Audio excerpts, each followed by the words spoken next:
Fellow patriots, rebels, outlaws, and pirates. So, the media has called the election for Biden. Now what? Now that this has been done, the media and the establishment are going to push this narrative that it's over. He won. Trump lost. And that momentum, I'm sorry to say, is likely to take him all the way to Inauguration Day. No matter what kind of fraud is proven, the majority of our fellow citizens are going to want this to be over. The majority of our citizens, unfortunately, seem to have voted for this corruption. The media is going to push this narrative that he is the president. They're already calling him president-elect. Social media, they're going to quash any narrative to the contrary.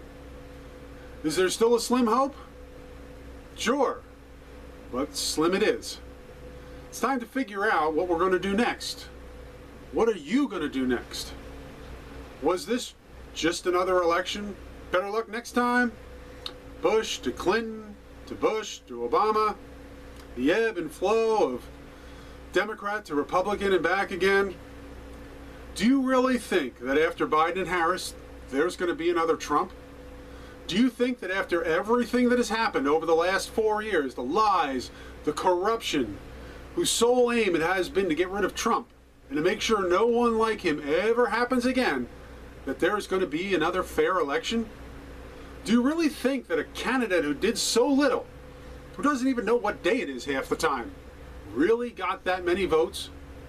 You don't think that the fix was in from the very beginning? That the mail-in voting, the lawsuits to let votes come in after the election day with no postmarks or signatures, the tens of thousands of votes that magically appear and 100% of them are for Biden, making sure no one can get in to see what's going on and what they are doing to make sure they don't lose this election? And since their lawlessness and corruption have been on naked display and there have been no consequences, they're going to be emboldened to do this every election. If they can get away with it, why wouldn't they?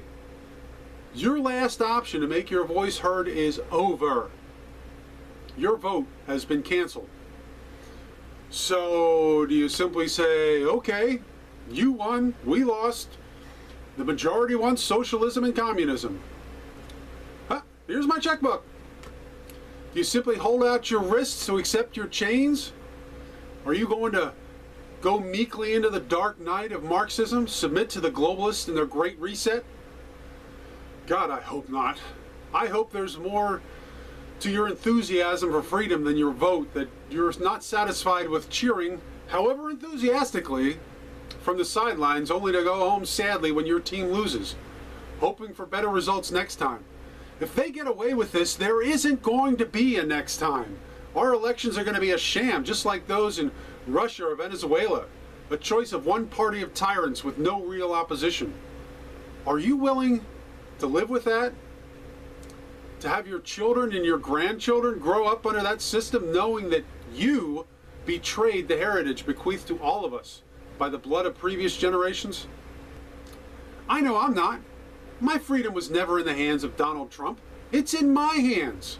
Whether elected fairly or fraudulently, I am not going to go begging on my knees for scraps before the imposters who would make themselves absolute rulers when I'm my own king. I am an individual endowed by my Creator with unalienable rights. They belong to me. They are not privileges to be granted by presidents or governors or Congress or the courts to be exercised or restricted at their pleasure.